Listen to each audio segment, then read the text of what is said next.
Hi there, welcome to Bad Food Blog. Sorry there has been a 1 week absence, but I did something rather stupid to my hand using an electric skateboard. I've broken my wrist, a radial fracture, 1 inch from the end of the bone, just here under the thumb at the thickest part of the radial bone. So I can't really do much apart from my thumb's completely immobilized by this cast, and I can only do this on stuff. My other hand, my right hand, is free and fine, but it makes cooking really difficult. For a start, I'm not allowed to get this wet, which means I can't really wash my hand very well. And other than taking a sponge or a cloth to my fingers, I can't really wash the palm of my hand, and I don't want to get it near food. So I'm one-handed and have to have an assistant to do most things.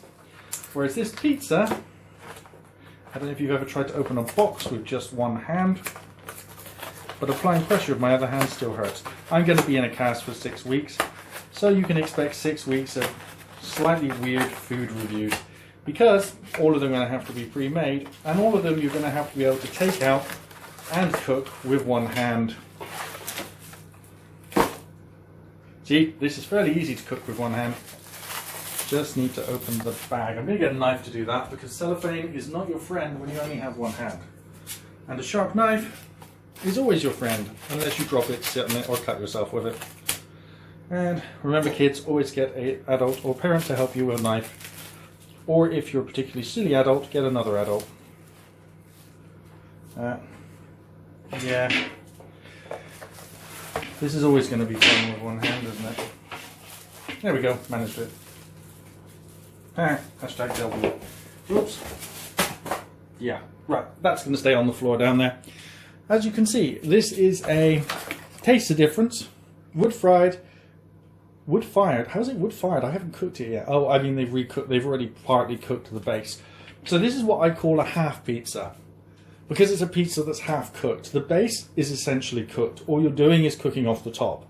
These are definitely bad food, because whereas they tend to taste something like a pizza, they don't have the crispness or the freshness, and they try to use sourdough to try and mask the fact that the bread, by the time you've cooked it a second time, is going to be slightly stale.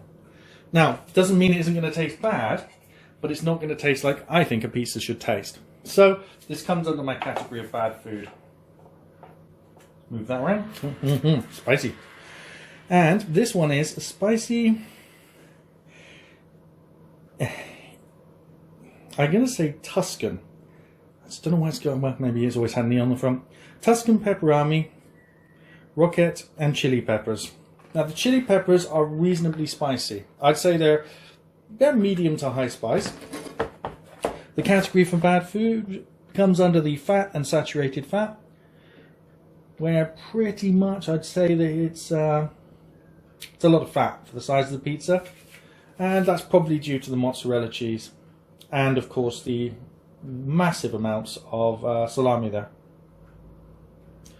It says it's pepperoni. It's a Spanish or Italian form. Italian Tuscan form of pepperoni, which you won't recognise if you're American, because pepperoni in America is like that big. Okay, it needs to be cooked for 10 to 12 minutes. We could have frozen it if we'd wanted it and destroyed the flavour even more. And it's a 4 on the chili scale, and it serves 2 people. And I will be sharing this with my wife, who's probably wishing she could cook it now because of the disaster I'm going to make in the kitchen with one hand. I can't even wash the knife up now. Okay, so we'll see what it's like when it's cooked. Yeah, I have to open the oven door in advance and then put things in. Having one hand makes you have to think ahead a lot. Okay, we'll see what it's like when it's cooked. Go. Okay. Thanks to my lovely assistant, the pizza is delivered. Let's have a quick look at it, shall we? Wow. It is amazing. I pronounced most of the ingredients wrong, by the way. I'm sure I can have it corrected, but doesn't really matter. Let's zoom in a bit while I cut it. Ooh, it does look nice, doesn't it? Definitely comes under bad food, though, I'm afraid. Sorry, the camera motions are worse because I only have one hand at the moment. And this can be shared between 2 people, but this type of pizza, I find cutting it into triangles doesn't really work. This type of oval-shaped pizza, I generally tend to cut it into this type of shape, just because the ingredients never kind of It's a bit more rustic, and it just seems to feel better to cut it into more of a, you know, squares. Whoops. There we go. Whoops. I'm not the only one eating this. We don't have a piece with no meat on at all. That's silly. Basically, do not use an electric skateboard without wrist guards. This is basically this cooking advice here. Anyway, it's a bad food vlog. I'm going to have to try a piece now and see what it's like, and let you know how it's going. It's, like I said, because of the pre-cooked bread, it's all kind of floppy. Because by the time, look, it doesn't hold up on its own. And,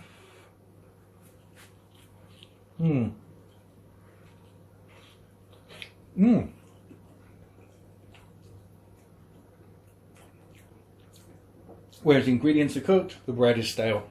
That's why I consider these food bad food. They probably don't taste that bad. It's just they don't really give you a good pizza experience, no matter how hot you try to cook them.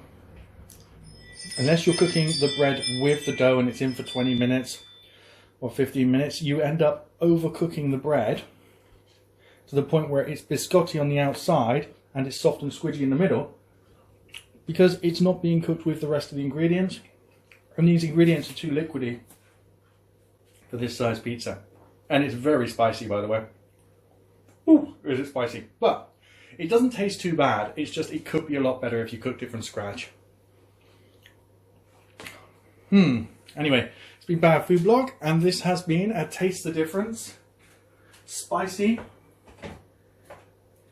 Etruscan pepperoni riscotti chili peppers pizza from Sainsbury's.